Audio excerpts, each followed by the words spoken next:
So what do we want to do if we want to take it into Media Encoder and see what's going on there? Well, I can do the same step, make sure we're in the composition. I'm going to go up to File, Export, and then we can either add it to the Adobe Media Encoder queue, or we can go through the steps just like we did before and then add it to the queue. But for now, I want to show you how to just directly add it to the queue. What that's going to do is it's going to add it to the Adobe Media Encoder queue, and it's going to pull up the software automatically with this project file inside of there to allow us to make the changes. If it doesn't pop up, you can always go down to your taskbar or your dock, whatever you're in, and then find it right here. But notice we've had it pop up automatically.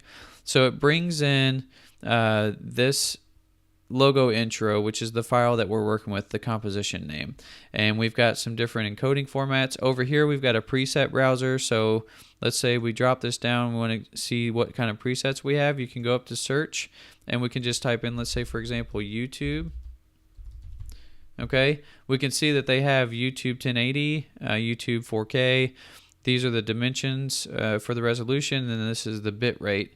If you wanted to see that information, we can also take this out a little bit so that you could see what's going on there. So they put a small description in here to let you see. If you hover over it, you can see, this is high quality 4K for YouTube upload, frame rate TV standard match to source.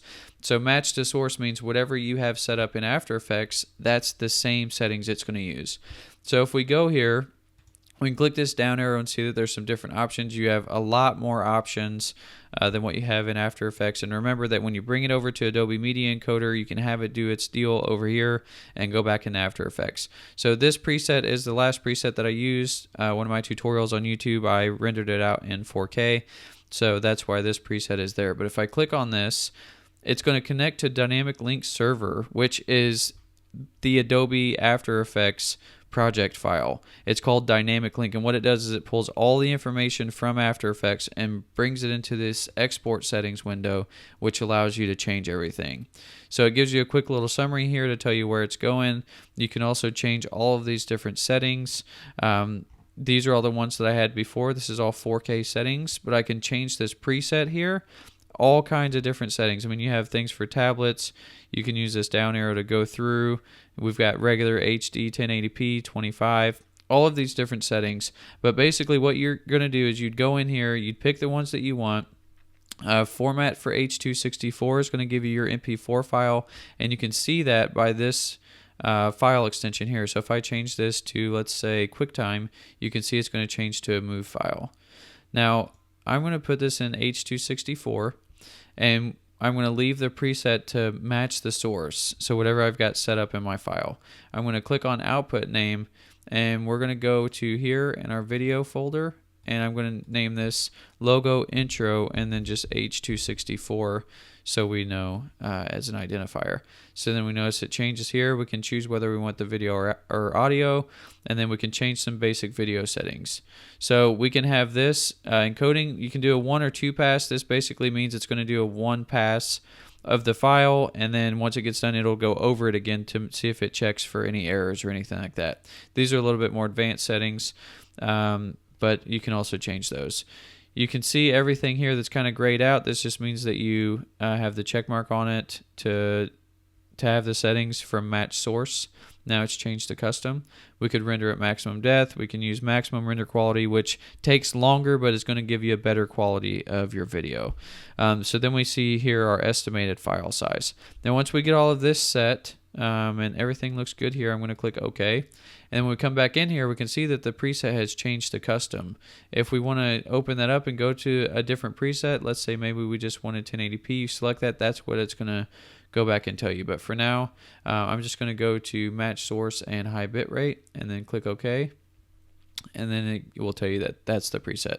So here's the output file. When we're ready, we can click this play button. If you want to add other formats, you can also take from here, let's say for some reason we wanted to go to 480, drag this over here, and it'll change that preset there. But I'm going to go back in here and choose the match source here and click OK.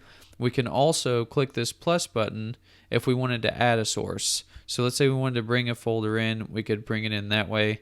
And then you can also click this down arrow to, let's say we want to do this Android tablet 2997, we can change the preset that way. When we choose the renderer, let me go back and change this. Click OK. When we choose the renderer, we can see that we have this option down here. If you have the proper graphics card, you can have the GPU acceleration, which is going to give you a faster render. If you're on something like a laptop that doesn't have a good graphics card, certain laptops don't, you're going to have to use the software only.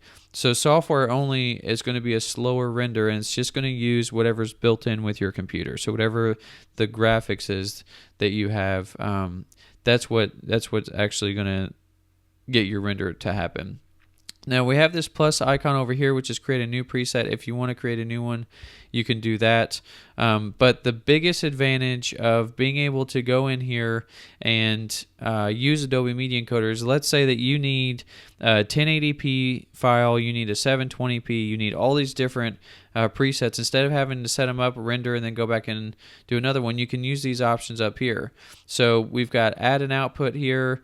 You can remove this if you wanted to, but this is what I want to focus on. So if we duplicate this, we can add another preset. So when we click here, let's say maybe we want to drop this down and we want to make it for an Android phone, and we'll click OK.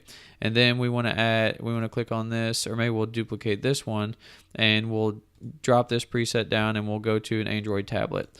Well, then you can set all of these up, and when you click your encode button here to start the queue, it's going to start encoding them one by one all the way down and outputting them into these different sections.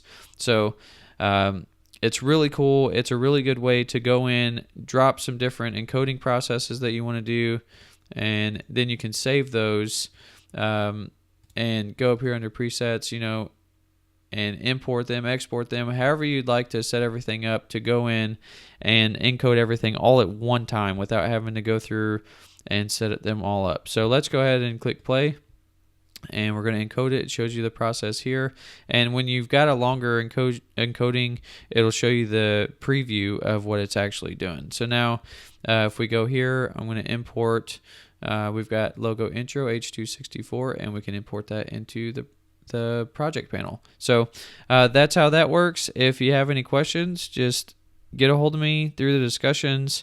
If you don't understand Media Encoder, if there's a lot of other things that you need to know, just please reach out and let me know. So hopefully this wasn't too much for you. I like to give you kind of all the options that you have, and this covers the basic rendering processes. There's a lot to it though, so just get out there, make your projects, do some rendering, do some trial and error, and learn the best ways that are going to work for you.